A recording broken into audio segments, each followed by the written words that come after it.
Hello everyone, welcome to Ka Homeopathy Study Group Pro Bono webinar.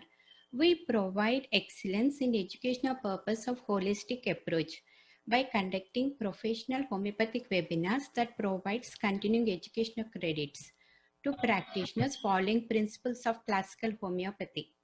This study group provides moral support and celebrates stage 4 cancer survivors. These webinars are for educational purpose only and see expert homeopath for treatment. We value and treasure human collective as our honorable base. We bring world-renowned practitioners to our webinars. This is Kavita Kukunur, board certified homeopath from Michigan, USA, President and CEO of Kavita Holistic Approach, outreach coordinator of CHC PR committee, encouraging homeopaths to become CHC certified. I'm a member of Kevin Friendly Foundation, a non-profit organization that helps to serve poor people in greater needs in India. I thank Ka Homeopathy Study Group team for the continuous support. This webinar is moderated by Ka Executive Directors Dr. Sweta Singh, Dr. Deepak Sharma, and Professor Regina Rianelli. If you are unable to log in, please join us live on Facebook. It is being recorded as we speak. Today's topic is demystifying good death, and I want to share an interesting paragraph which I read this morning from my favorite book, which is Robin Sharma's Who Will Cry When You Die. On page 145, I saw this, having a living funeral, where he says an Indian Maharaja who would engage in bizarre morning ritual every day. Immediately after waking up, he would celebrate his own funeral, complete with music and flowers. All the while he would chant, I have lived fully, I have lived fully, I have lived fully. He says his ritual, in a very wise one, reminds him of the fact that time slips through our hands like grains of sand, and the time to live life greatly is not tomorrow but today. While on the deathbed, Plato was asked by a friend to summarize his great life's work, the Dialogues. After much reflection, he replied in only 2 words, practice dying. Having a living funeral will reconnect you to the fact that the time is priceless commodity, and the best time to live a richer, wiser, and more fulfillment life is now. Today, we have great privilege to learn from our honorable guest speaker, Dr. Krishnan Ganapathy, world-renowned neurosurgeon. He is past president, Telemedicine Society of India and Neurological Society of India, past president, Indian Society for Stereostatic and Functional Neurosurgery, formerly adjunct professor at IIT Madras and Anna University, emeritus professor Tamil Nadu, Dr. MGR Medical University, digital health expert, WHO, member, editorial board and reviewer for national and international journals in telemedicine and neurosurgery, 19 chapters, 90 scientific papers in index journals, presented for over 535 papers in India and over 178 overseas, formerly honorary consultant and advisor in neurosurgery. First in South Asia to get a PhD in neuroimaging in 1990. Guest lecturer, Columbia University, USA. Director, Apollo Telemedicine Networking Foundation and Apollo Telehealth Services.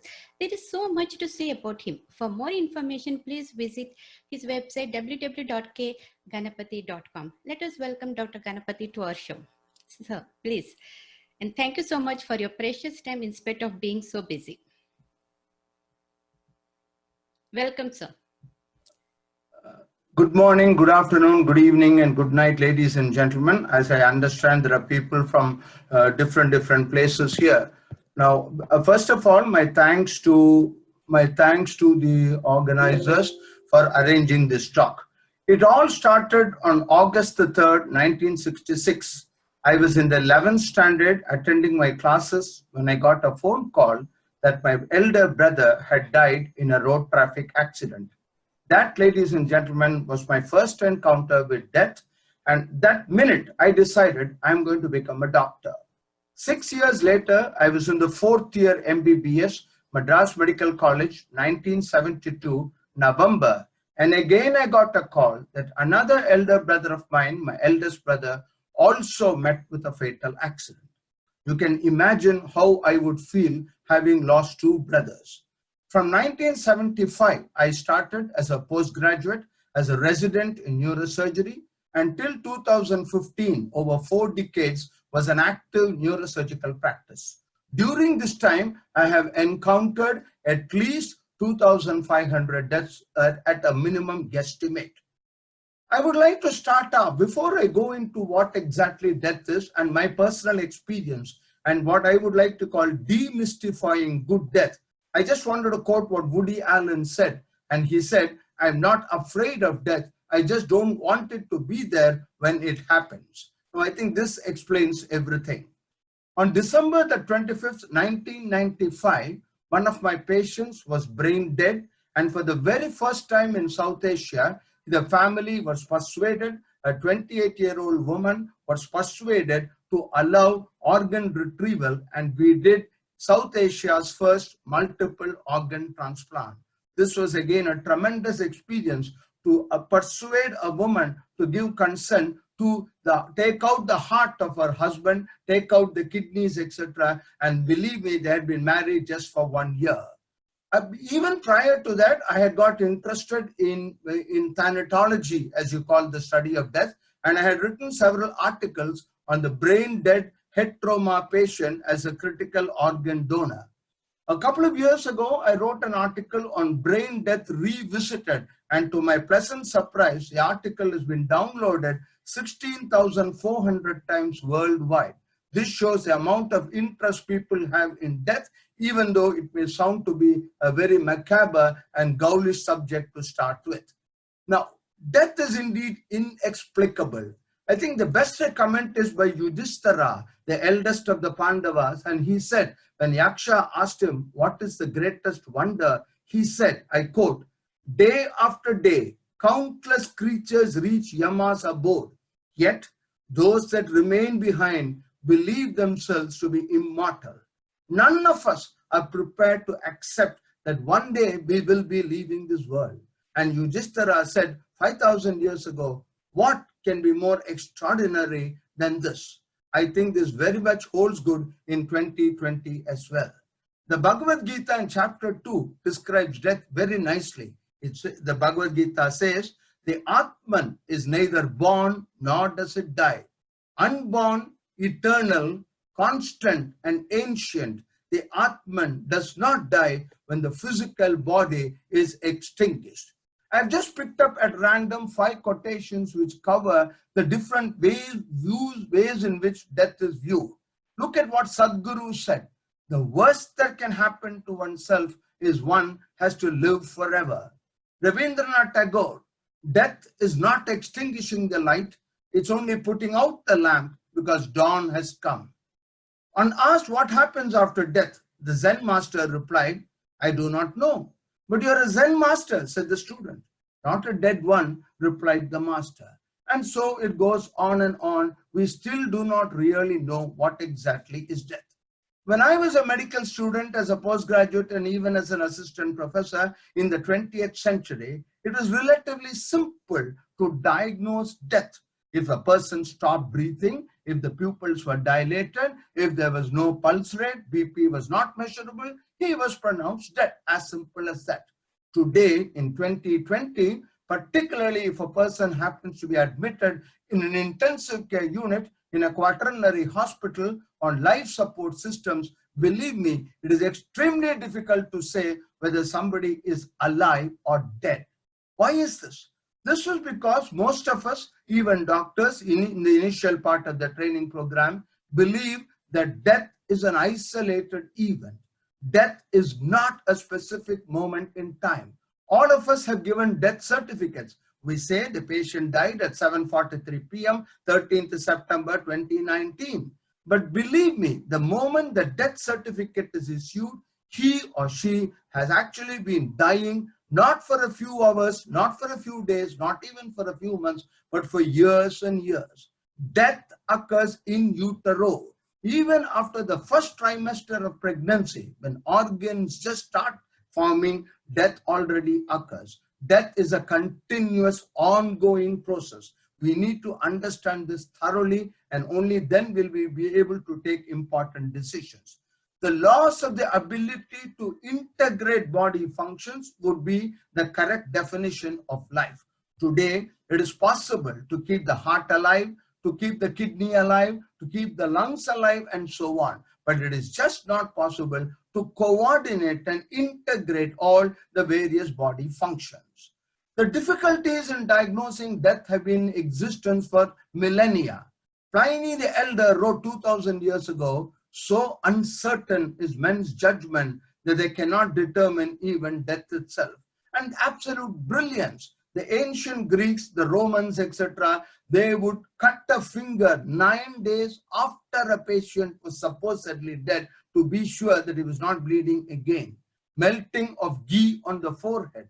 And of course, there have been several instances recorded in history about people waking up from a coffin after they have been buried, and therefore people even started putting alarms inside the coffin to help you activate it. And I think this cartoon says it all. My brain is dead, but they have the rest of my body on a life support system.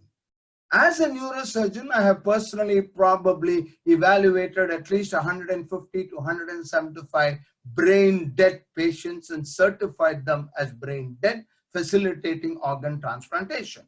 On the right-hand side, you can see the various clinical procedures which we can do.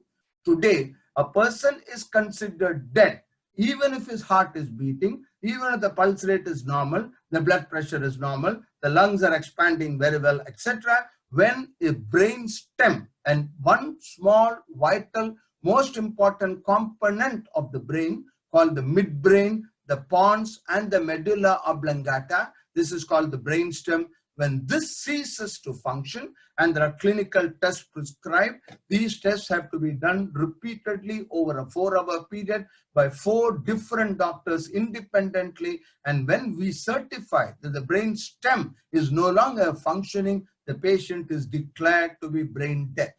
Now, just to emphasize the point again and again that death is an ongoing process, I would like to draw your attention that even after cardiac arrest, meaning the patient is fully dead, even after that, if you put pilocarpine into the dilated pupil, the pupils will contract, the pupils will constrict.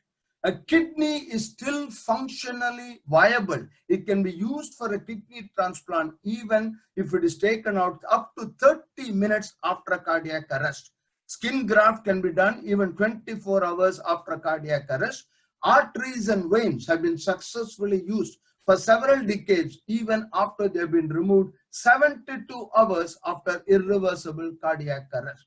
Nails and hair continue to grow. Ladies and gentlemen, what then is the point of no return? When do you declare a person really dead? I leave it to you to think about this. Now, let's look at the social aspect of life. What does The Economist, one of the world's most respected magazines, what does it say? Unfortunately, in 2015 Quality of Death Index, India is ranked 67 by 80. Most of you know that today India is better than the best so far as healthcare is concerned. We have more than 150,000 people coming, not just from the Middle East and from Asian countries, but even from Europe and even the United States to India for treatment of failed procedures or treatment of complex procedures. But still, India is way behind so far as the quality of death is concerned. What makes India one of the worst places to die in? This was an article published a few years ago. Of course, things are changing. The destination, ladies and gentlemen, cannot be changed. But decisions can still be made about what the journey should be like. But it needs you and you alone to be aware and to take charge. There are very, very, very few people above the age of 70, 80 who are lucky, like Abdul Kalam, the former president of India, to die when he was addressing the IIM in Shillong. Most, less than 10% of people die suddenly after the age of 50. 90% of people really have time to plan their death, may have 6 months time, may have 1 year time, and so on. I would like to spend a minute or two on the quality of death. Patients dying in a hospital ward or an intensive care unit worldwide receive aggressive care. End of life management is not often discussed. we completely forget the fact that bereaved caregivers, people who look after their near and dear, when one's near and dear are admitted not in a high dependency ward, even in an ordinary ward or in an ICU for weeks and months together, there are enough studies which have shown that these caregivers run an increased risk, mortality, morbidity, developing mental health problems. World Health Organization has recognized that the problem of healthcare providers for dementia is as important as dementia itself. Management options are increasing steadily. Technology is progressing at a fantastic pace. Unfortunately, with this technology, we seldom give weightage to patients' desires. How often does a techno-savvy, state-of-the-art, absolutely fantastic cardiac surgeon or neurosurgeon really inquire into what is it that the family wants? Ethical, social, financial, and humanitarian considerations. I belong to the BC era. I'm not talking of before COVID, I'm talking of before computers. I belong to the last set of neurosurgeons in India who was trained even before the CT scan came. I was taught by my teachers that clinical practice is not technical mastery, but clinical practice requires judgment, wisdom, compassion, not technical mastery of future-ready technology. Treatment preferences. We all talk, not even all, most of us have been trained in quality of life, but how many of us practice quality of death? To have a good quality of death, the person should not have any pain at all. Again, a paradox. India produces 90% of the morphine for the whole world, but due to some amount of prudery, the morphine was not available even to medical practitioners until about 2 to 3 years ago. Even now, it is very difficult to get morphine in palliative medicine when it is required. Death must be consistent with clinical, cultural, and ethical standards. It is again wrong to believe that just because I'm withdrawing aggressive therapy, I'm withdrawing medications and interventions, I'm stopping care. Please remember, care is never ever withdrawn. Care should never ever be withdrawn, but that does not mean you have to put a patient on EMO or on ventilator or do all sorts of things just to keep the heart and the lungs beating. In bad death, there is violence, severe pain, torture, dying alone, being kept alive against one's wishes, loss of dignity, and most important, the inability to communicate one's wishes. The process of death sustains gratitude, a belief that life is still worth living, and some hope. Excessive or futile treatment are not used just to prolong life. Here again, I'm very sad that though I'm very proud that India is the leader so far as healthcare is concerned, so assisted dying is concerned, we are way behind most of the countries in the world. It was fascinating to note that as early as 1942, long time ago, Switzerland was so progressive. It had already, the legislature had already passed an act called assisted dying. Belgium extended this to children in 2020. At least 8 states in the United States of America have Death with Dignity Act. Washington in 2008, Vermont in 2013, Canada in 2015, etc. Not too late, on 9th March 2018, a 5-judge bench of the Supreme Court of India recognized living wills made by terminally ill patients and held a constitutional bench held that the right to die with dignity is a fundamental right.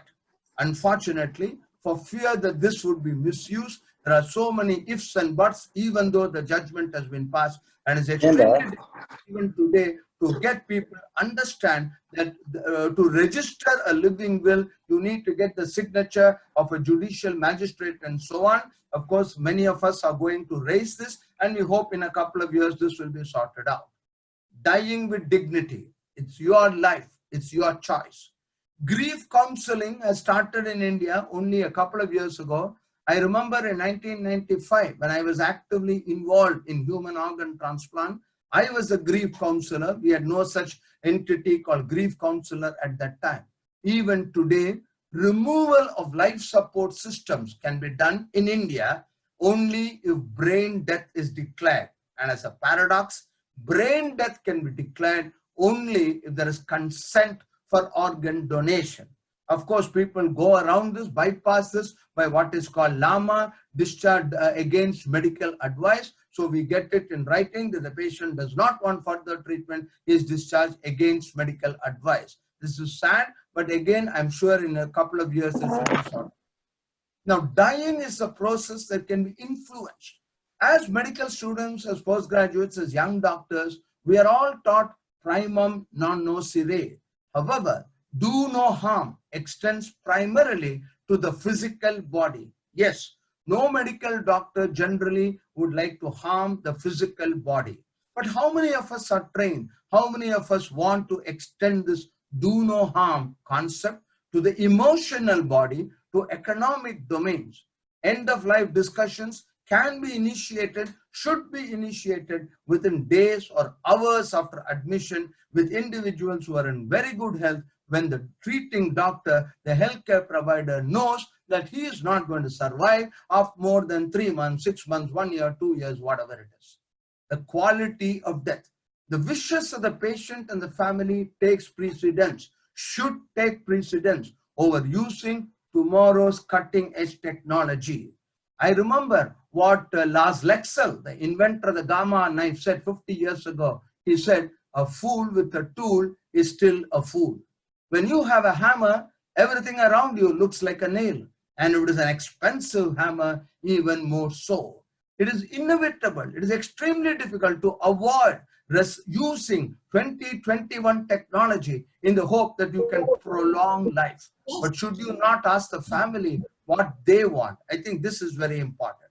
Of course, perceptions of death varies with the age and experience of the healthcare provider. I may be talking like this today, but I certainly would not have been talking like this 4 decades ago. I just want to give you a few examples to show how complex the real world is. You will not be able to learn from a journal or from a textbook or even from a teacher how to face good death, how to face bad death. You have to learn the hard way. 1978, Deepavali Day, 9 deaths. I was a postgraduate on duty at the Madras Medical College Government General Hospital. I so vividly remember from afternoon 2 o'clock to the next day morning 8 o'clock, 9 deaths occurred over 14 hours. 6th floor, 5th floor, 2nd floor, head injury ward, emergency ward. This was all that I did. You can imagine when you're barely 27, 28 years old, what it feels like to encounter 9 deaths over a period of a few hours. Massive brain hemorrhage during a wedding reception. I was an assistant professor. I was called to a wedding reception, and then even before I could get there, the patient had died during the reception, having tied the thali a few hours earlier due to a massive brain hemorrhage. One of my teachers, professor of surgery, multiple disseminated secondaries all over the body. How do you convince a professor of surgery who has taught you? But when it's your own body, you refuse to accept the fact that your end is near. You want proton therapy, you want that therapy, this therapy. The human brain refuses to accept the fact that your days are numbered. How do you tell the parents of a 2-year-old child with an extremely complex brain tumor, look, this is not a malignant tumor. Yes, the risk of surgery is high, but if they are able to get the tumor out, the child will lead a normal life. Please agree for surgery. The parents do not want, particularly in the 20th century, because brain surgery in a 2-year-old was almost unheard of then.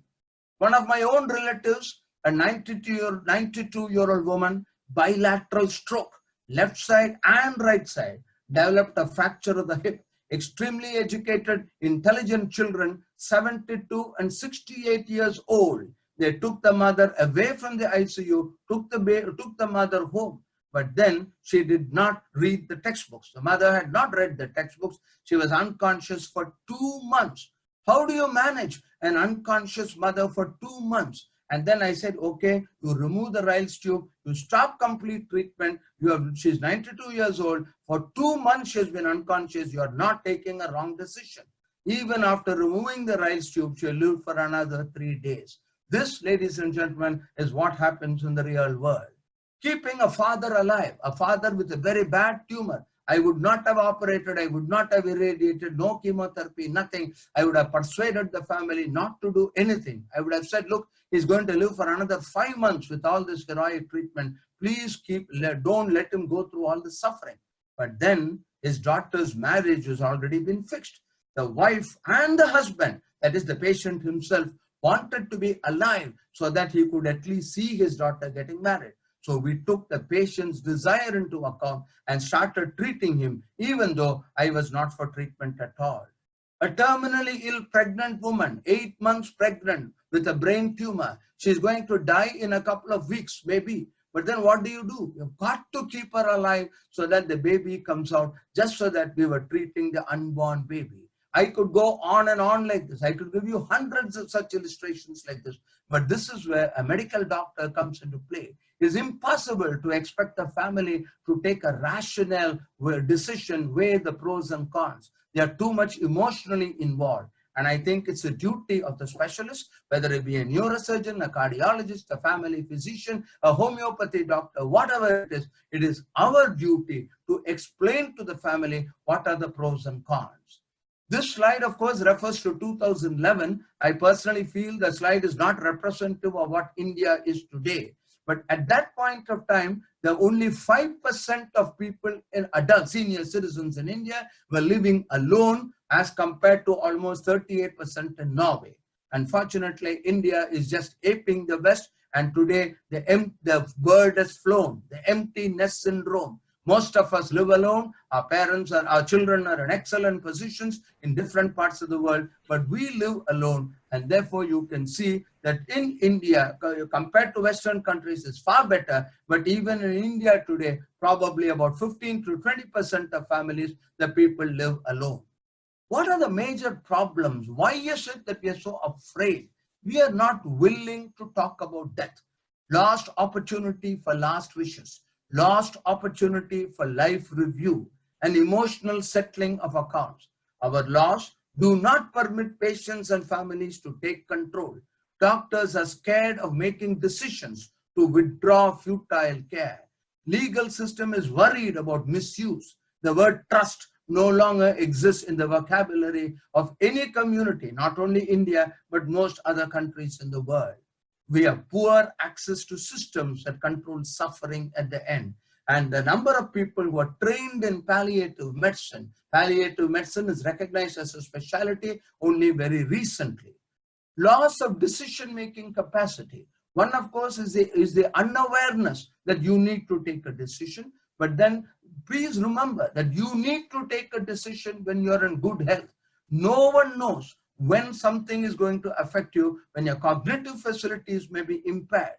Dementia, there are certain types of dementia where a person may live for 20 years after the onset of dementia, but his cognitive facilities have been lost. Therefore, ladies and gentlemen, there's no such time as too early. We need to take a decision before. Don't think I'm only 40 years old, I'm only 60 years old, I'm only 70 years old. You need to take a decision before it is too late.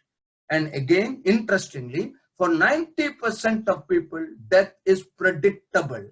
We know exactly, may not be to the nearest day, may not be to the nearest week or month, but we know, anybody knows. See, I've got diabetes, hypertension, I had a myocardial infarction, I've had a stenting, a bypass, etc., etc.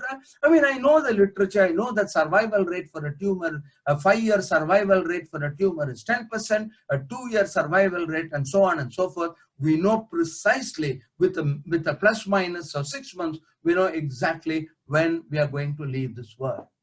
I'm extremely fond of this quotation of Dr. Abdul Kalam, the renowned former president of India. He said, and I quote, "One day we will all depart on a journey free of cost.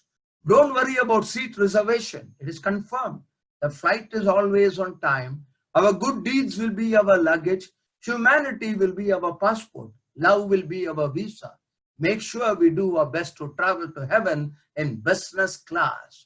You and I know that 99.999% of the 7.5 billion people on this world can never, ever travel by business class, cannot even get into a plane. But as Abdul Kalam has repeatedly mentioned, 99% of the population of the world can travel by business class, can travel by first class. It doesn't matter who you are, what you are. You need to take a decision and inform others what you want. And remember, this is a journey which you cannot avoid. Whether you like it or not, your seat is reserved. 2A, 3A, window seat, aisle seat, everything is reserved. You may not be able to choose the carrier, but that is the 20 years ago when I started telemedicine, of course, I had no idea of the pandemic, no idea of COVID-19, but being passionate about telemedicine, I had gone on evangelizing and telling everybody that it is time that healthcare shifts. Healthcare should get out of the hospital. I've written so many articles in a doctor in your pocket, a hospital in your pocket, a laboratory in your pocket. Today, we know POCD, point of care diagnostics, which we use in our telemedicine projects throughout India. With a drop of blood, I can do liver function tests, renal function tests, etc. From the saliva, I can even be able to diagnose whether the person is a brain tumor or not. Urine examination will enable me to tell me whether the person has got a brain tumor or not in a few years. And I was absolutely delighted when no less a person than Dr. Pratap Reddy, the architect of modern hospital care in India, he made a public statement just 4 weeks ago that treatment outside hospitals is going to be the future of healthcare. Many corporate hospitals, not only in India, but worldwide, thanks to the pandemic, have realized that it doesn't make business sense to build a 1,000-bedded hospital or a 500-bedded hospital. Instead, care is going to shift. Care is going to shift to your home, to your office, DIY, do it yourself. And this, ladies and gentlemen, is going to totally change. The location of care, it determines on whether you're going to have a good death or a bad death. There is enough data to show that in spite of the best ICU nurses and ICU doctors, location of care makes all the difference. Most people want to die at home. I remember my father was 93 years old. I was out of the country. I got a call that he was seriously ill, was in the hospital. I took the next flight, came back from the airport. I went straight to the hospital and brought him home. My junior doctors, younger doctors, all reprimanded me. They said, sir, you should go to the ICU. What is this you're doing? I said, I know my father. And 2 weeks later, my father passed away in the comfort of his own house, his own bed, surrounded by every one of us. He was 93 years old. This is what I call a good death. Now, we need to do this. It is very sad to see newspaper reports of 96-year-old seeking mercy killing. Day in the life of a Mumbai couple that wants euthanasia permission from the president. And contrast this with the West. Look at this tweet. Last night, my grandfather passed away today. Last night, all he wanted to do was to have a beer with his children and grandchildren. And that is exactly what we did. Both Barbara and George Bush died on their own beds, surrounded by their family. They were all 80 plus, 85 plus. They knew exactly when they were going. They could have had the best tested treatment in the whole universe, but they chose to die at home. Contrast this with some of the former presidents recently in India who was on a ventilator for 2 weeks. What is it we are trying to do? Why do we need to keep the lines, the hearts and the lungs just going? I am very strongly for this, and I wish Asian countries start adopting this. Death cafes, death over dinner. Groups of friends host dinner parties to process how they feel about death. How do we want to die? The movement's website prompts represents the most important and costly conversation in typical American humor America isn't having. And look at this photograph on the left. A Japanese woman, probably 85 plus, she is given augmented virtual reality, immersive reality, and so on and so forth. She is told precisely what will happen when she becomes 100 years old. We all know that Japan has the maximum number of centenarians in the world. A good quality of life is very, very important. Shakespeare's quotations I use left and right in all my talks, and here is one. Oh, let him pass. He hates him that would upon the rack of this world stretch him out longer. Why does a doctor just keep somebody alive? What is the purpose? We need to accept the fact that no doctor is a superhuman being. Nobody in the world can be kept alive. Useful quality of life. We need to decide whether we really want this or not. Again, I originally come from Kerala, and I'm very proud that the World Health Organization has certified that Kerala is the best place in India for a dignified death. The government of Kerala has the biggest palliative network in the entire country, as good as palliative networks in other countries in the world. All the 14 districts have palliative medicine care. You can see the slide speaks for itself, 100 full-time doctors and so on. Health is a state subject, and January of this year, the legislature of government of Kerala passed a legislation that Kerala doctors can take brain dead patients off life support without the family consent, and even if they're not agreeing to organ donation. This is what is required. I've been using this slide for a long time. I got this slide in 2012. A fantastic display of how technology saved a 7-day-old baby. The procedure cost several $1 million, and of course very few in the world can avoid it. Maybe it's quite all right to allow this for a 7-day-old baby who probably will live till the age of 70 or 80. But do we in 2020 need to adopt this for a 70-year-old, an 80-year-old, a 90-year-old? What about a 60-year-old? What about a 50-year-old? Where do you draw the line? Is it 70? Is it 75? Is it 80? And are you justified in spending millions of dollars? Somebody is spending the money. These are all difficult questions. I don't claim for a moment to give the answer. Confucius once said, the greatest fool can ask more questions than the wisest man can answer, and I come in that particular position. COVID-19 deaths, I've had my own friends, relatives, classmates, and it has been a terrible situation where today we grieve by typing comments in a Zoom, in a chat session, posting photos online. Right now, one of my students, a neurologist, is on a ventilator in the ICU. I cannot even go to the hospital. I will not be allowed in the ICU, irrespective of my position. I cannot even see. This is the real world, ladies and gentlemen. We have to learn to pay respects to the departing soul in a totally different way.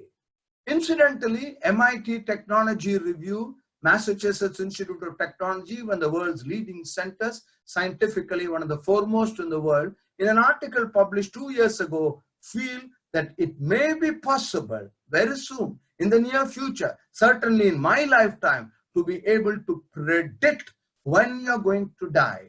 I am not talking of giving $10 to an astrologer looking at your palm, not that, but based on your DNA, based on your telomeres.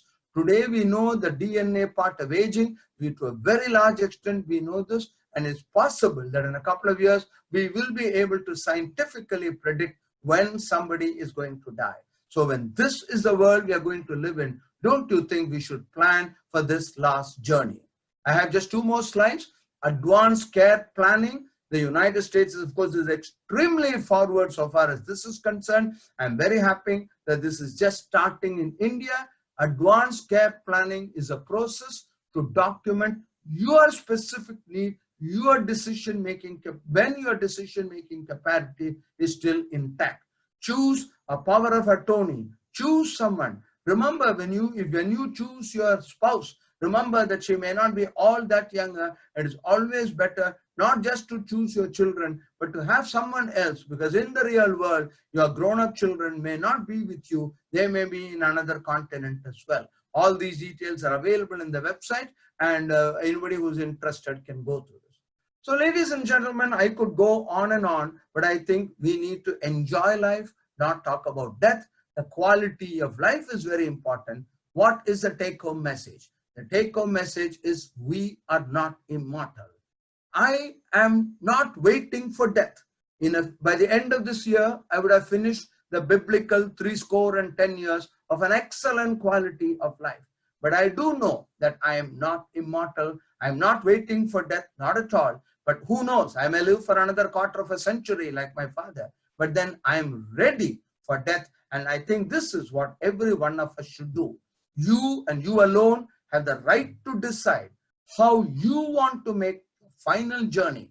You may not be able to decide from where, when, or even with whom, but you can decide how to go. So ladies and gentlemen, let's all plan to go by business class and by first class. Let's plan to do it right now.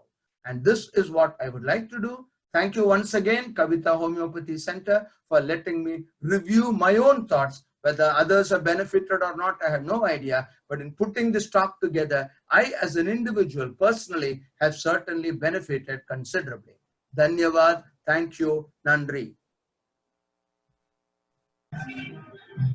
Thank you so much, Dr. Ganapathy. It was very interesting and enlightening. So many things, and many have many questions, and our moderators will take those questions, please.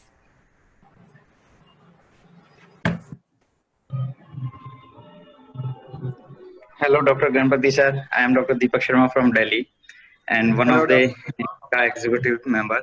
So this is really interesting lecture, sir, and we are glad to hear you. There is actually no question. Hello. So clearly. Hello. Sorry, I missed Yes, you last seconds. Yeah.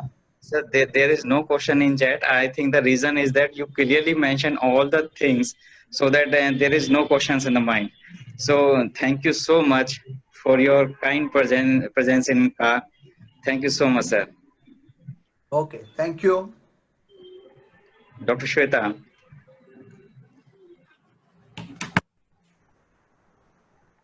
Sir, thank you, sir, for this enlightening lecture.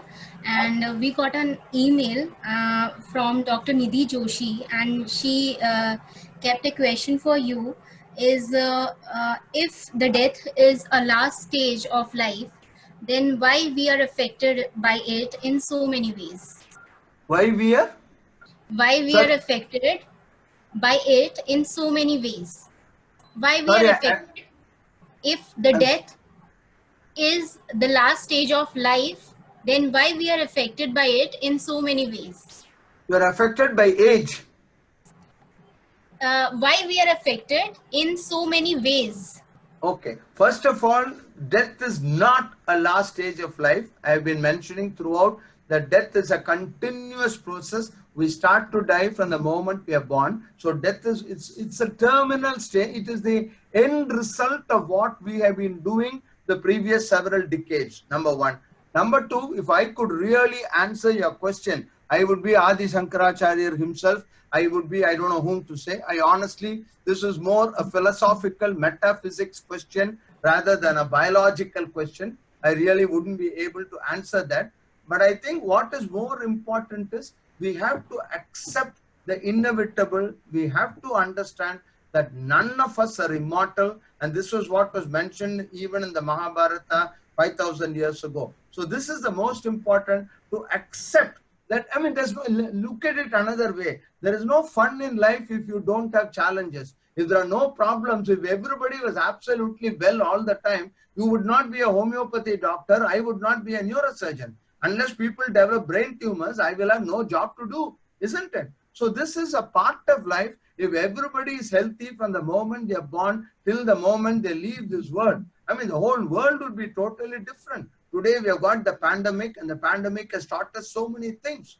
I really wish I could answer your question in more detail, but this is a general view.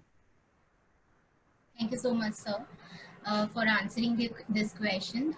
Over to you, Dr. Kavita ma'am. Hello. So everyone is really enjoying, as Dr. Deepak Sharma said, it is such a nice, and luckily when I saw this one, I found this Robin Sharma's book, and everything, Who Will Cry When You Die, perfectly matched to our topic, the having, living, funeral, and celebrating our life, living a rich life to the best of our moment. And so thank you once again, Dr. Ganapathy, for your precious time. And Professor Rachna would like to sing Gayatri Mantra. Do you mind? Certainly not, please.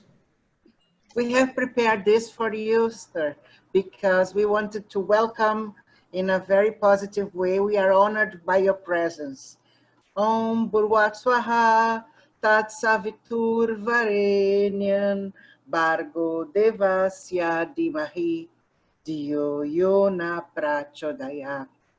I have been in near-death experience myself when I operated my right lung with stage 4 cancer 11 years ago, 17th of July 2008. I was going to be pronounced dead. I left the body into a tunnel of light, and I could hear everyone talking in the operating room, and I went somewhere else with a bigger light. I put my hands in front of my face, and the light was so intense I could not see my hands. Then the doctor came outside and talked to my ama, and he says, your daughter is not here with us anymore. And she started praying, and for myself, I think that triggered something in myself way up there and made me come back, slowly back into the body. By the time the nurse was putting the hand on the doctor's shoulder that was animating me and performing heart animation, and she said, she's no longer with us, doctor, stop it. And I came back and I say, you never stop someone trying to bring them back. I wouldn't be back if he heard you. And she fainted. Every time I went back to the hospital for the surgery and everything else, they always wanted to touch me. She's the one that died and came back. All this stuff. And for myself, my experience is that I took advantage of this near-death experience to value more my time on planet Earth. So I have been working the past 20 years with homeless people, giving them away the homeopathy medication they need, plus other hygiene materials they need. But I think with the people I have talked that have gone through the near-death experience, they changed their lives and their way they face life. They treasure every second. Do you also have this experience with your clients, Dr. Ganapati? Oh, this is a fascinating story to hear from you. No, madam, though I have personally had so many patients, so many deaths, at least 2000, most of them have been head injuries, brain tumors, subarachnoid hemorrhage, etc. Of course, I have had several instances where I have been proved to be totally wrong, where I have told the family, I don't think he's going to survive. It's not worth doing anything. And then I have proved to be wrong. Yes, maybe about 4 or 5 patients in about the last 40 years. Yes, but not as dramatically as you described. And I must really, you are a source of inspiration to us, madam. Thank you so much for sharing your story with us. It is stories like yours which all of us need to know. See, most doctors, at least many doctors, I won't say most, many doctors, we all think we are superhumans, we are gods, and that, we take the fast decision. We have to accept and understand that science can only take you up to a point. There are several instances like what you yourself just now described, where all of us proved to be wrong. My favorite, what one of my teachers taught me is that patients don't read textbooks. So what is in the textbook is not necessarily what happens in real life, because patients don't read textbooks. Thank you so much for your blessings. It was a wonderful webinar. May God give you all the good you deserve. And for those who want the certificate, there is a dot form which is posted, the link. Please form, and we will send the certificate. And who are watching on the Facebook, they can email us, castedygroup@gmail.com. And we can take, Dr. Ganapati, do you mind to let people unmute themselves and we can take 2 or 3 questions, please? Hello, yes, please. Yeah, please unmute. I think Dr. Hira Agrawal want to say something. Dr. Hira Agrawal from Solapur, please. Sir, good evening. Sir, good evening, Ganpati sir and everybody. I have been, this is your second seminar I have been attending. It was just wonderful, unbelievable. The first one also on telemedicine was the very much informative. Now, this demystifying death, now whatever we have been given in life, how to make the best of the life, so that this is an unwritten, this is a truth that we will be dying. So how to make our this life much fruitful, totally, as Abdul Kalam also said, that work is worship. Work is worship. So work is the only criteria, or that we have been doctors. So treating the sick people, making the sick people more happy is the only criteria, or some other criteria to make our life more beautiful, more fruitful before we leave this earth towards heavenly abode. Very simple, very simple. Wait, I will answer your question. This is entirely contextual. It depends on the context in which the person asking the question is living in now, wants to live. There is no simple answer. It's not like appearing for an examination and giving an answer, sir. If there are 7.8 billion people on this earth, there are 7.8 billion ways in which people will find happiness. The simple, most important thing, do whatever turns you on. That is the simplest explanation. If murdering somebody gives you a kick, well, I'm not saying do that, but what I'm trying to say is do whatever you think is right. At the end of the day, we have a conscience. Nobody can take away your conscience. You and you alone know whether what you did is correct or not. My father always used to tell me, when my head hits the pillow, I go to sleep. I don't have to worry whether, somebody will come, that, this, etc. So the answer is very simple. Do whatever makes you happy. That's it. I mean, if giving webinars makes you happy, go ahead and give webinars. If making money makes you happy, go ahead and make money. Whatever makes you happy. Okay. Thanks a lot, sir. Got the idea. Got that. Thanks a lot.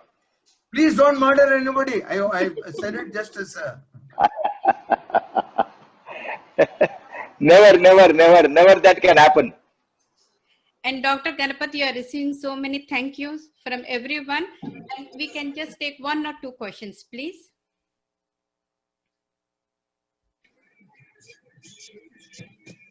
I think there is no questions in the chat. Really, thank you, sir, and for the wonderful words and wonderful learnings about the death.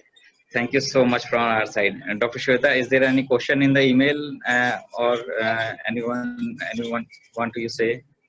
No, sir, no more questions in the chat box or in the email. Dr. Poonam Chablani had one question. Please explain about brain death. Okay, this will take about 3 hours to explain. So I'll explain it in just about 2 minutes. Brain death is when you can prove beyond doubt that certain functions of the brain are irreversible. Now, again, there is a difference in brain death definition in United States and India. I will talk about India. India is called brain stem death.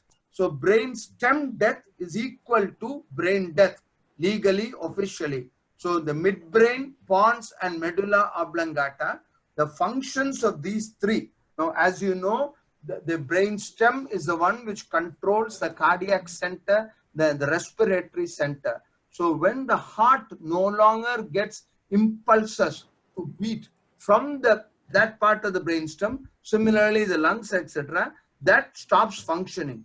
Today, with modern technology, I can connect a person to a ventilator and I can deliver oxygen and take out carbon dioxide. Even if there is no blood pressure, there is very simple to give what are called vasopressors, to give adrenaline and various other drugs and ensure the patient has a good blood pressure. So brain death means that the heart is beating, that the lungs are expanding, the kidneys are secreting urine, the eyes are contracting, every other organ in the body is alive, but the brain stem alone is dead. And we confirm that it is dead because we do these tests at 4-hour intervals and 4 different doctors do these tests, so that one doctor cannot, even if he makes a mistake, 4 doctors cannot make a mistake. If you would like to have more information, very simple, just Google brain death revisited K. Ganapathy and you will be able to get the entire article immediately. It's on the top of Google. As I mentioned, this article has been downloaded 16,400 times, and this is one of the most popular articles. Brain death revisited K. Ganapathy. That's all.